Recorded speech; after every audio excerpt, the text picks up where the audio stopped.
우리 옆 사람하고 인사합니다. 참 잘 오셨습니다. 건강하시고 행복하세요. 우리 가을철에 우리가 연습을 많이 해야 할 항목은 감사예요. 하나님 감사합니다. 예수님 감사합니다. 부모님께 감사하고 늘 감사하는 마음을 가지면 하나님이 여러분의 마음을 주장하시고 붙잡아 주실 줄로 믿습니다. 지난 주일에는 이삭이 농사를 짓는데 100배의 복을 받았다. 도저히 그렇게 받을 수 없는 그런 환경과 여건인데도 하나님이 복을 주시니까 이삭이 왕성하고 장대하여 거부가 되었다. 하나님이 주신 복이에요. 우리가 이 땅에 살아가면서 돈 많은 것이 복이냐, 육신이 정말 건강한 게 복이냐. 오늘 저는 우리가 성경에 보면 예수님께서 팔복을 말씀하시는데 기독교인들이 가장 추구해야 할 복이 바로 예수님께서 말씀드린 산상수훈 처음으로 나오는 5장에 심령이 가난한 자는 복이 있나니 천국이 저희 것이며. 그러니까 여러분 마음이 가난하고 우리 세상 사람들이 추구하는 그런 복이 아니에요. 의를 위하여 핍박을 받는 자가 복이 있나니 천국이 저희 것임이라. 여러분들 팔복에 나오는 그 복을 우리가 살펴보면 세상의 복이 아니에요. 세상의 복은 잘 먹고 잘 살고 좋은 집에 살고 좋은 차를 타고 정말 누리고 예배 드릴 때 우리 핸드폰 가지고 이렇게 사용하는 분이 없기를 바랍니다. 철저하게 하나님께 우리가 드려지는 삶, 이게 정말 복 있는 삶이에요. 그러니까 오늘 저는 이 복에 대한, 오늘 말씀의 제목이 복받은 사람들에 대한 이야기를 합니다. 시편 32편은 다윗이 읊은 회개의 시로서 자신의 죄가 용서받은 사실에 대하여 감격하고 감사하고 있는 모습입니다. 진정한 복이 뭐냐?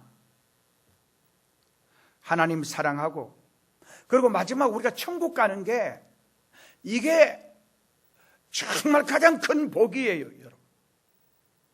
저는 이 말씀 준비하면서 천국과 지옥에 대해서 깊이 묵상하고, 오늘 우리가 교회에 나와서 예수 믿는다는 것, 이보다 더 큰 복이 어디 있느냐? 우리가 교회에 나와서 예수님을 사랑하고 예수님을 믿는다. 예수 믿지 않으면 천국 못 가는데, 예수 믿지 않으면 하나님 자녀가 되지 못하는데, 결과적으로 그는 영원히 지옥에 가는데, 오늘 하나님 사랑하고 예수 믿고 예수님 사랑하는 이게 가장 큰 복인 줄로 믿습니다. 특히 다윗은 죄 사함 받은 사람을 복 있는 사람이라고 노래하고 있음을 주목해야 합니다. 대개 사람들은 잘 먹는 게 복이라고 생각합니다. 그 다음에 잘 먹고 잘 벌고 잘 입고 좋은 집에 살고 성공하거나 출세를 했을 때에, 그리고 건강하게 평안한 삶을 누릴 때에 그게 복이라고 생각들을 합니다. 그러나 본문에서 다윗은 복이 있다는 기준을 전혀 다른 데서 찾고 있는 것입니다. 오늘 본문을 살펴나가면서 진정으로 복 있는 사람이 누구인가를 살펴보도록 하겠습니다. 누가 복 있는 사람인가? 우리 1절 말씀을 다 찾아서 같이 소리내어서 읽어봅니다. 시작. 허물의 사함을 받고,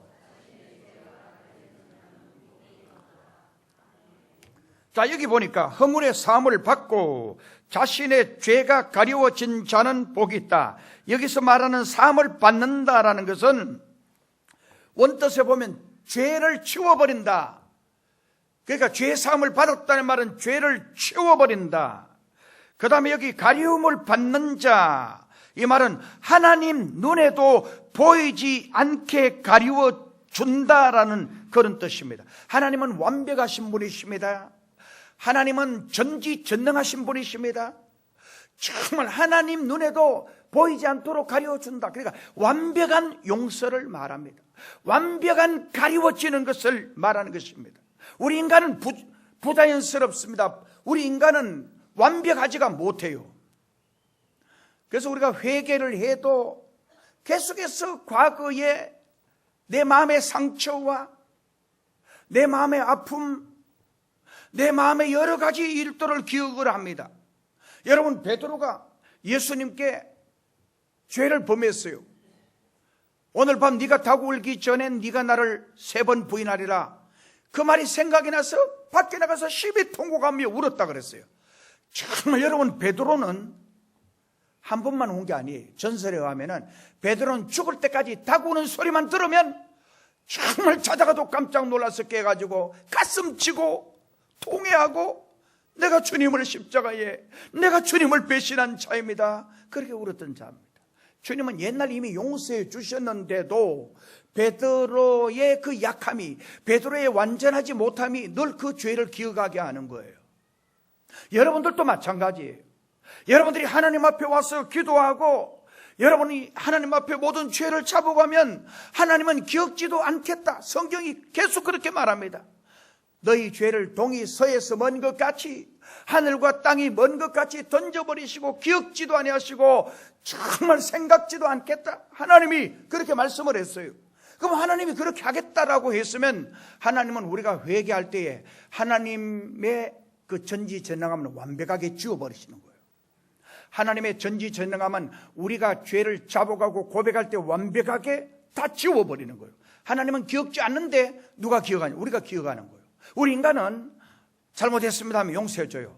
그럼 그 다음에 또 잘못하면 또 오면은 야 임마 전에 또 그러지 또 그러네 하고 다 기억을 하는 거예요. 사람은 불완전하기 때문에 용서를 해주고 내가 너 절대 전에 그 기억 안 하겠다 그래도 다 기억이 되는 거예요. 근데 하나님은 완전히 지워버리시는 거예요.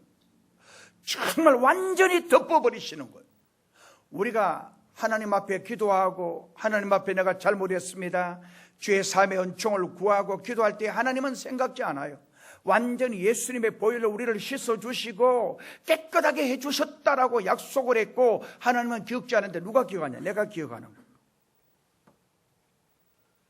그래서 여기 이 말씀은 1절의 이 말씀은 완벽한 용서와 완벽한 사죄를 의미하는 내용이다라고 하는 말씀입니다.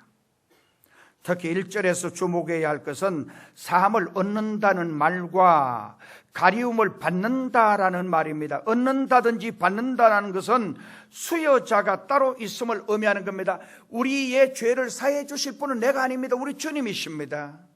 오늘 저와 여러분을 용서해 주시는 분은 내가 용서해 주는 게 아니고 우리 주님이 용서해 주신다라는 말씀인 것입니다. 다시 말하면 저와 여러분의 허물과 저와 여러분의 죄를 사해 주시고 가리워 주시는 분이 우리 주님이시라는 거예요. 많고 많은 죄와 많고 많은 허물을 어떻게 사함을 받을 수가 있고 가리워져서 보이지 않을 수가 있습니까? 그것은 바로 예수 그리스도의 십자가 사건입니다. 하나님은 사랑이라는 보자기로 우리의 허물을 가리워 주십니다. 이사야 53장 5절에 보면 이렇게 말합니다. 그가 찔림은 이라는 말은 예수님의 찔림을 말하는 거예요. 우리의 허물 때문에 찔렸다는 거예요. 그가 상함은 정말 그가 상했다는 것은 우리 예수님이 상하지 말아야 하실 분이 상하신 거예요. 우리의 죄악을 인함이라.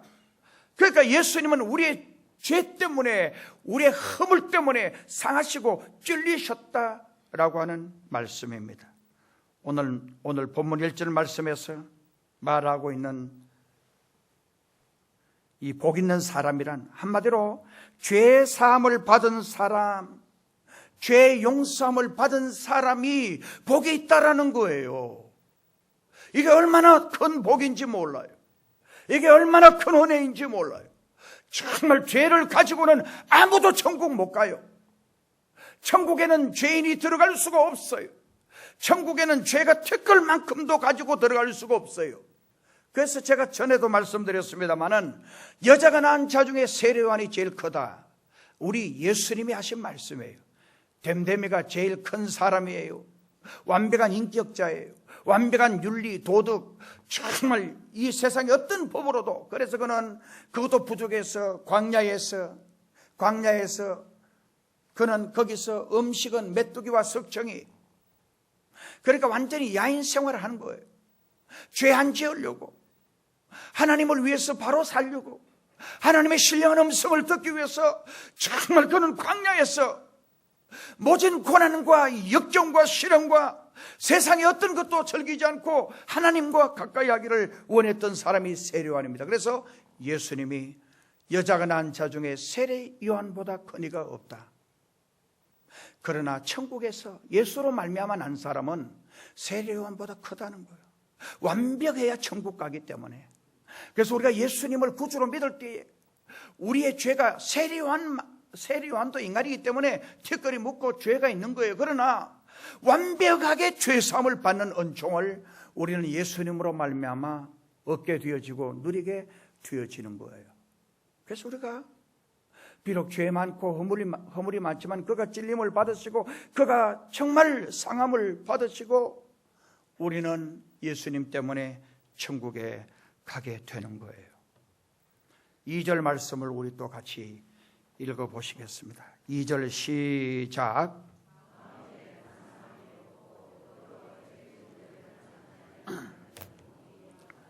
아멘. 여기 보니까 마음에 간사함이 없고 여호와께 정죄를 당하지 않은 자는 복이 있도다. 1절 말씀에도 복이 있도다. 2절 말씀에서도 복이 있도다. 복이 뭐냐? 다윗은 이걸 깨달은 거예요. 호화로운 궁궐에 살고 좋은 음식을 먹고 좋은 옷을 입고 누리고 사는 그게 복이 아니고 하나님과의 관계를 말하는 거예요. 하나님과의 관계가 정상적으로 연결이 되고 하나님과의 관계가 바로 된 그 사람이 복이 있는 거예요.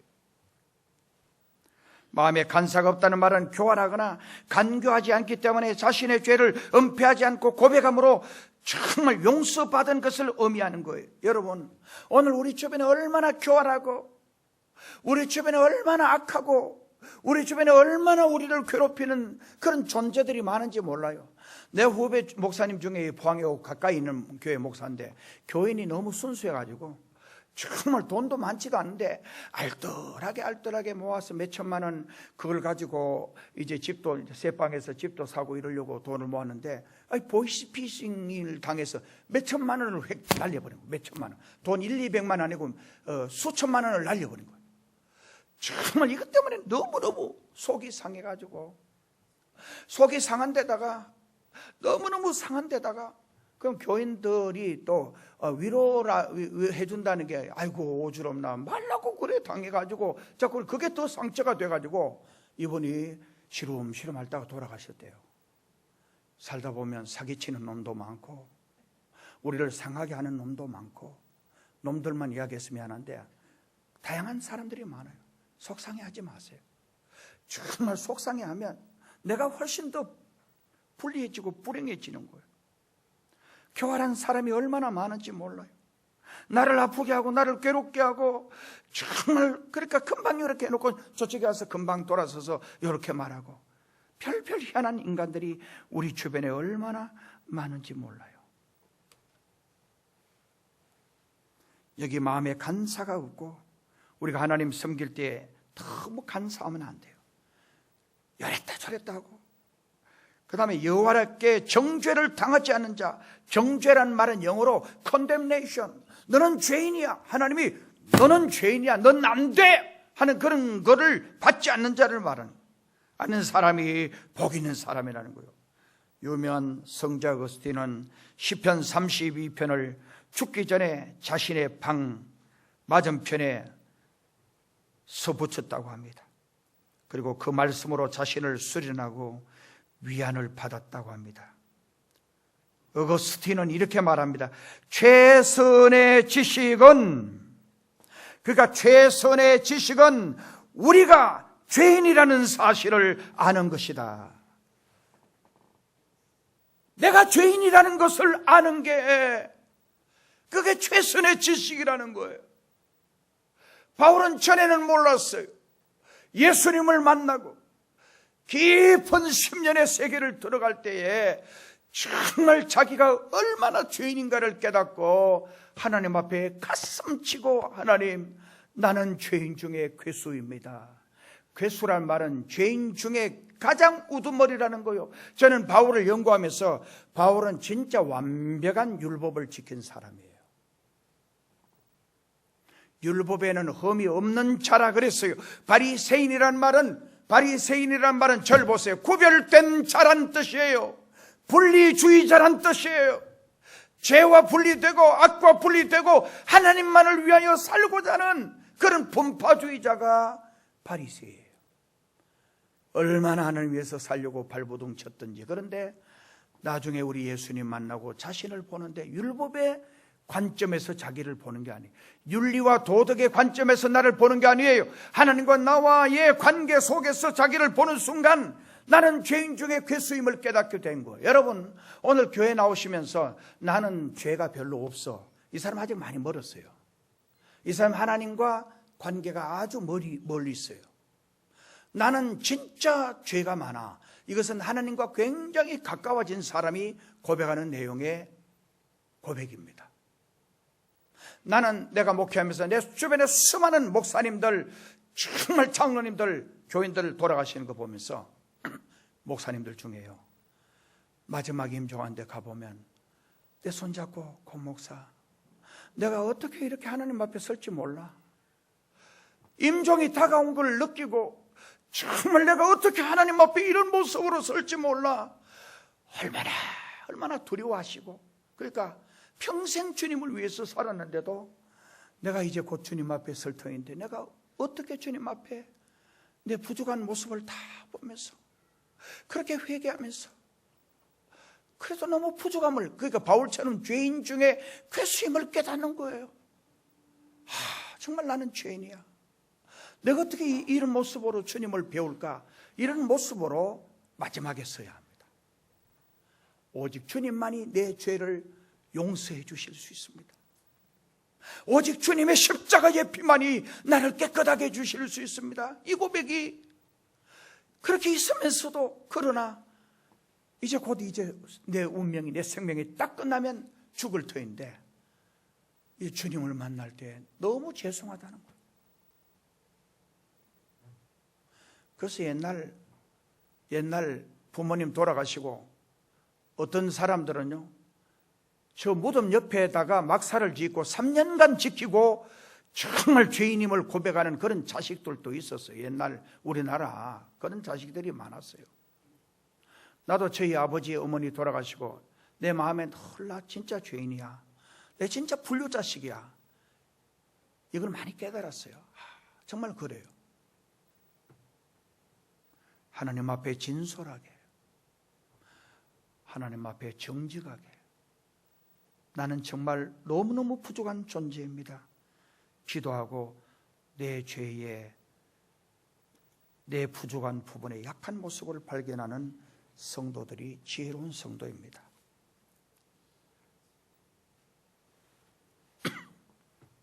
제가 드리는 말씀은 근본적으로 예수 그리스도로 말미암아 죄의 문제를 해결한 사람만이 누리고 겪을 수 있는 행복을 단적으로 지금 설명하려고 하는 거예요. 진실로 행복한 사람은 죄 사함 받은 사람이에요.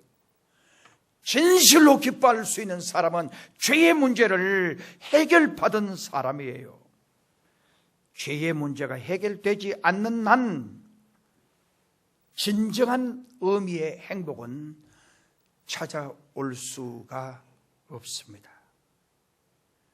마태복음 11장 28절에 예수님은 이렇게 말씀을 합니다.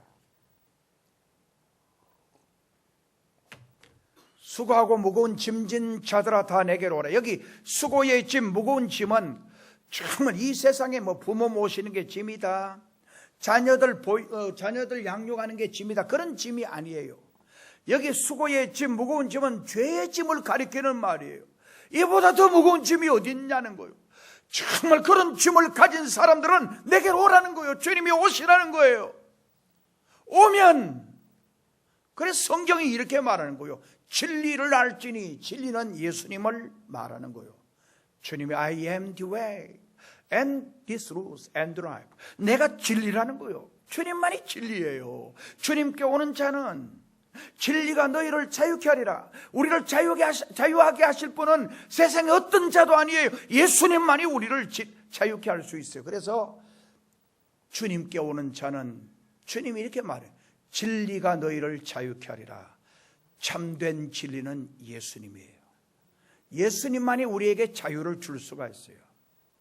오늘 우리가 예수님을 사랑하고 예수님을 진정으로 의지하면 자유로워요. 제가 이렇게 여행을 이렇게 가보면 같이 가는데 기쁘지 않은 사람 너무 많아요. 여행 간데도 시무룩해요. 좋은 거 보는데도 시무룩해요. 감사하지 않아요? 감사하게 하지만 뭐 꼭 이야기해야 돼요. 마음으로 하면 되죠. 가을에 너무너무 좋은데 좋다고 표현도 안 해요. 안 좋아요 그러면 좋게야 좋지만 꼭 이야기해야 되냐고. 이런 사람은 늘 마음에 기쁨이 없어요. 애들 보고 깎은 거라면 하하하 웃어요. 애가 아무것도 아닌데 깎은 그게 뭐가 웃어요. 애들 마음은. 그래서 우리 주님은 어린아이와 같이 되지 아니하면 천국에 못 간다. 우리가 이 땅을 살면서도 늘 기뻐야 돼. 정말 늘 즐거워야 돼. 여행은 동심으로 돌아가야 기뻐요. 즐거워요. 그리고 행복해요. 어른들, 그러니까 꾸리한 어른들은 기쁨이 없어. 여행에도 기쁨이 없어. 즐거움이 없어. 왜? 무거운 짐, 번뇌와 고민과 갈등과 슬픔을 그대로 안고 여행을 가기 때문에 즐거움이 없어요. 내려놔야. 오늘 우리는 여행자예요. 그래서 우리는 성경이 순례자, 필그림이에요. 필그림은 순례자예요. 어디로? 천국까지 가는 정말 순례자예요. 순례자는 짐을 지고 가면 무거워서 안 돼. 다 내려놔야 돼. 누구에게 맡겨야? 주님께 맡겨야 돼. 맡기면 너무너무 기뻐요. 즐거워요. 행복해요. 삶이 너무너무 홀가분해요. 그 이유는 죄는 우리 행복도 삼켜버립니다. 죄는 우리 건강도 삼켜버립니다. 죄는 결과적으로 우리의 영혼도 삼켜버리는 거예요. 그래서 우리는 늘 회개해야 돼요. 우리 주님이 그렇게 말씀하잖아요. 이미 목욕을 한 자는 발만 씻으면 되느니라. 발만 씻으면 된다 그랬어요. 예수의 보혈로 완벽한 자만이 천국 갑니다. 저는 오늘 우리나라의 형편을 보면 너무 안타까워요. 오늘 우리나라의 교인들의 형편을 보면 제 자신도 똑같아요. 목회자도 정말 목사인 제가 옛날 목사님 따라갈 수가 없는 그런 부족한 존재예요. 너무너무 마음이 아파요. 이 설교를 준비하면서도 오늘 세상 사람들은 전부 다 세상의 필요에 따라서 그냥 조금 졸면 기뻐하고 이거 별것 아닌 여기에 다 그렇게 여기 적응이 되어 있는 거야. 우리가 어느 날 언젠가 분명히 죽게 돼요. 죽음의 날은 오늘 아무도 몰라요. 떠나면은 반드시 오늘 여기 계시는 분도 주님 앞에 가실 분도 많지만 혹시 주님 앞에 가지 못하실 분도 있을지 몰라요. 오늘 제 이 말을 듣는 사람 중에 가슴을 치고 하나님 앞에 나 하나님 더 사랑하기 원합니다. 나 예수님 진짜 더 사랑하기 원합니다. 이렇게 돌아서시면 여러분 다 천국 갑니다. 교회 다닌다고 다 천국 가는 게 아니에요. 우리 주님이 비유한 그 내용에 보면 마지막 때에 양과 염소를 구별하겠다. 알곡과 죽정이를 구별하겠다. 전부 다 예수 믿어도 교회 다녀도 부모나 자식이나 누구보다도 나를 더 사랑하지 않으면, 그러니까 내 삶의 가장 가치의 가장 소중한 부분이 주님이 되셔야 돼. 하나님이 내 삶의 가장 가치 있는 분으로 섬기는 자만이 가는 천국이에요. 하나님도 좋고 세상도 좋고 하나님도 사랑하고 세상도 사랑하고? 아닙니다, 여러분. 비록 인간이 죄를 짓고 넘어지고 쓰러질 수밖에 없는 존재입니다. 여러분, 저도 여러분들도 마찬가지. 여러분 앞으로 얼마 남았는지 모르지만 여러분 인생 아무리 죄 안 짓고 아무리 안 넘어지고 아무리 안 쓰러지려고 해도 여러분은 쓰러질 수밖에 없는, 넘어질 수밖에 없는 나약한 존재입니다. 그러나 그 쓰러지고 넘어져서 지옥 가는 게 아니고, 죄 지었기 때문에 지옥 가는 게 아니고, 예수님을 사랑하지 않기 때문에, 예수님을 믿지 않기 때문에 지옥 가는 겁니다.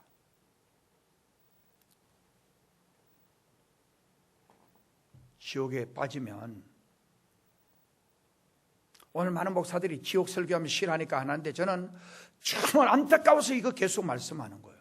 지옥에 떨어지면 회복이 없어요. 감옥에 가도 무기징역 받아도 나중에 나올 길이 있어요. 그런데 지옥은 소망이 없는 땅이에요. 여러분 한번 생각해 보세요. 제가 말하는 거 여러분들이 톱으로 그냥 맨살을 그냥 맨 뼈다귀를 톱으로 잘라 본다고 했어요. 얼마나 아프겠어요. 이건 아무것도 아니라는 거예요. 이보다 천배 만배 완벽한 지성과 완벽한 감성으로 정말 고통을 당하는, 제가 지옥에 대해서 연구를 하는데 지옥에는 여러분요, 고통당하는 전부 다 고통을 주기 위해서 있는데 우리를 위해서 준비된 게 아니고 마귀와 그를 쫓던 귀신 사탄을 위해서 준비된 데가 그 지옥인데, 그 인간이 거기 갈 곳이 아닌데 하나님 안 믿고 예수 안 믿고 마귀를 따르면서 거기 가는 거예요. 얼마나 불행한 것인지 몰라요. 말로 다 할 수 없는 저주와 고통이 계속해서 천년간만 여러분 온몸을 칼로 자르고 톱으로 켜는 거를 그 생생하게 다 느끼면서 하루만 그래 봐요. 이건 뭐 완전 생똥을 싸고 날, 그건 아무것도 아니에요. 이거보다 훨씬 더 고통을, 천년도 아니고 만년도 아니고 천만년도 아니고 1억 년도 아니고 1조도 아니고 영원히 회복이 안 되니까 이게 얼마나 저주고 이게 얼마나 불행한 거냐, 이거 생각하고 내가 너무 안타까운 거예요. 근데 교회 다니면서 전도를 안 하는 거예요. 전도. 정말 예수 안 믿으면 내 자식이, 예수 안 믿으면 내 부모가, 예수 안 믿으면 내 친척이, 나와 같이 있던 이분들이 지옥 가서 그 고통을 당한다고 여러분들이 실감나게 생각을 안 하는 거야. 오늘 살다가 그냥 먹고 마시고 살다가 죽으면 그 다음에 그는 그 다음 문제겠지, 이렇게 생각하니까 여러분들이 전도를 안 하는 거예요. 정말 안타까운 마음으로, 믿지 않으면 지옥 간다고, 믿지 않으면 영생을 얻지 못한다고 전해야 하고, 오늘 교회 다니시는 여러분들도 이제 철저하게 하나님 나라 위하여 희생하고 헌신하고 살아야 되지 않겠어요? 이제 마지막으로 어떻게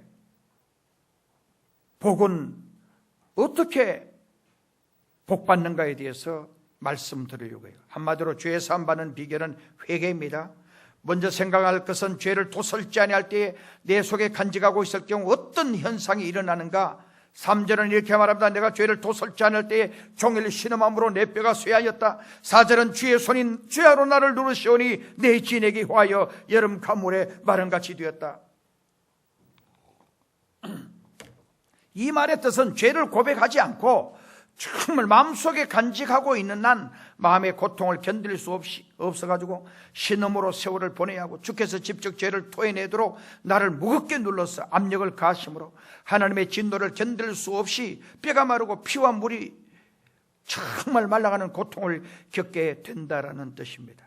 이쯤 되면 다윗은 죄가 얼마나 무서웠고, 더욱이 고백하지 않고 간직한 숨겨진 죄가 얼마나 무서운 것인가를 뼈저리게 체험한 것입니다. 하나님과 나와의 관계에서 죄라고 하는 것은 고백해버리면 아무런 문제가 되지 않아요. 그러나 고백하지 않으면 그 죄의 힘은 뼈를 쇠하게 하고 진액을 말리는 고통의 원인이 된다라는 거예요. 하나님은 우리가 죄를 그대로 간직하고 있는 것을 방치하거나 간과하지 않습니다. 짓눌러도 죄를 토하고 끄집어 내어놓도록 압력을 가하신다는 것이 오늘 다윗의 고백입니다.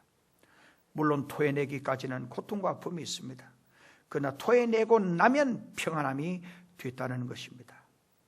죄는 숨기면 숨길수록 정말 그 짐이 무거워지고 죄는 고백하면 고백할수록 너무너무 가볍고 없어진다라고 하는 묘한 속성을 가지고 있습니다. 마지막입니다. 축복은 이후의 생활에, 복받은 이후의 생활에 대해서 6절에서 7절을 보면 주께서 은신처가 되시기 때문에 홍수도 미치지 못하고 환난에서도 나를 보호해 주신다. 그러니까 죄를 고백하고 주님의 사랑을 받으면 내 모든 자연죄든지 내 삶의 모든 우환을 제거해 주시겠다. 10절에서는 하나님의 인자심이 나를 둘러주신다. 하나님의 그 따뜻하고 포근하고 그 사랑스러움이 나를 둘러주신다. 포근하게 감싸주시는 거예요. 11절에서는 하나님을 기뻐하고 즐거워하게 된다. 하나님은 죄 사함 받은 백성들을 보호하시고 지켜주십니다. 이유는 자신의 소유물이기 때문입니다. 그러나 제일 중요한 것은 11절에 기뻐하고 즐거워하는 말씀입니다. 진실로 복받은 사람이 누구입니까? 그는 예수 믿고 죄 사함 받은 사람입니다. 오늘 예수님을 나의 주님으로 완벽하게 고백하고 나는 예수님이 아니면 안 됩니다. 예수님만이 나의 전부입니다. 이렇게 고백하는 모든 성도들에게 주의 평강과 기쁨이 충만하게 넘칠 줄로 믿습니다. 기도드리겠습니다. 하나님 아버지, 우리의 삶을 주장해 주셔서 말할 수 없는 주의 긍휼과 자비와 은총을 저들 위에 내려 주옵소서.